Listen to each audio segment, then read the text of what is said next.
అబ్బాయి వాళ్ళు అడిగింది ఒక్క ఛాన్సేరా, రెండోది వాళ్ళు అడగలా, మనమే కరెక్ట్ గా అర్థం చేసుకోవట్లా. కాబట్టి ఈసారి ఎవరికేయాలో తెలుసుగా. అలలుగానే కళ్ళుండాలా, మంచి చేసే మనసుండాలా, మాట ఇస్తే కట్టుబడాలా, పరిపాలన తెలిసుండాలా, 70 ఏళ్ల అనుభవాన్ని కళ్ళ ముందు పెట్టుకోని దిక్కు ఎవరు తుప్పు ఎవరు ఆలోచించారా. బాబంటే చిత్తశుద్ధి, బాబంటే అభివృద్ధి, బాబంటే నమ్మకం తెలుగువాడి సంతకం.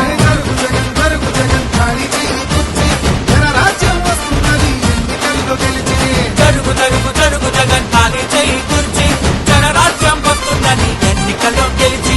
జరుగు జరుగు జరుగు జగన్ ఖాళీ చేయి కుర్చీ.